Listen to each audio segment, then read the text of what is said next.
வீட்டில் சமையலுக்காக குழாய் வழி எரிவாயு மற்றும் சிலிண்டர் இணைப்பு ஆகிய 2 இணைப்புகளும் இருந்தால் இந்த செய்தி உங்களுக்கு மிகவும் முக்கியமானது. இந்திய அரசு இனி ஒரு வீட்டிற்கு ஒரு இணைப்பு என்ற விதியை கடுமையாக அமல்படுத்தவிருக்கிறது. இனி மானிய விலையில் வழங்கப்படும் வீட்டு உபயோக சிலிண்டரையும் குழாய் வழி எரிவாயு இணைப்பையும் ஒரே முகவரியில் ஒன்றாக வைத்திருப்பது சட்டவிரோதமாக கருதப்படும் என்று கூறப்பட்டுள்ளது.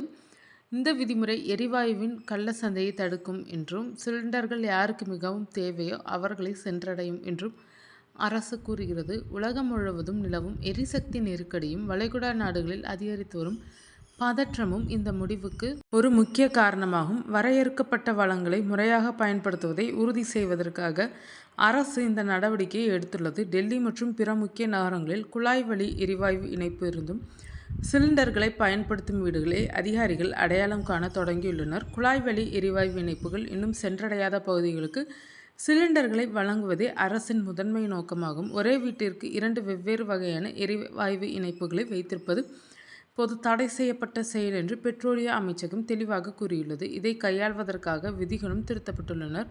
மார்ச் 14 அன்று மத்திய பெட்ரோலியம் மற்றும் இயற்கை எரிவாயு அமைச்சகம் அத்தியாவசிய பொருட்கள் சட்டத்தின் கீழ் விதிகளை திருத்தியது. புதிய விதிமுறைகளின்படி PNG இணைப்பு உள்ள குடும்பங்கள் தங்கள் வீட்டு சிலிண்டர் இணைப்புகளை உடனடியாக ஒப்படைக்க வேண்டும். எண்ணெய் நிறுவனங்கள் மற்றும் எரிவாயு விநியோகஸ்தர்கள் அத்தகைய குடும்பங்களுக்கு புதிய சிலிண்டர்களை வழங்கவோ அல்லது பழைய சிலிண்டர்களை மீண்டும் நிரப்பவோ கூடாது என்றும் உத்தரவிடப்பட்டுள்ளது.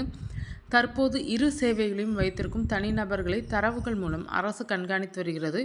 இந்தியா தனது எரிசக்தி தேவைகளுக்காக மற்ற நாடுகளை பெருமளவில் சார்ந்துள்ளது. இந்தியா தனது கச்சா எண்ணெயில் சுமார் 88% மற்றும் இயற்கை எரிவாயுவில் 50% வெளிநாடுகளிலிருந்து இறக்குமதி செய்கிறது. LPG எரிவாயுவிலும் சுமார் 60% இறக்குமதி செய்யப்படுகிறது. இந்தியாவின் எரிவாயு விநியோகம் பெரும்பாலும் சவுதி அரேபியா மற்றும் ஐக்கிய அரபு எமிரகம் போன்ற நாடுகளில் இருந்து வருகிறது.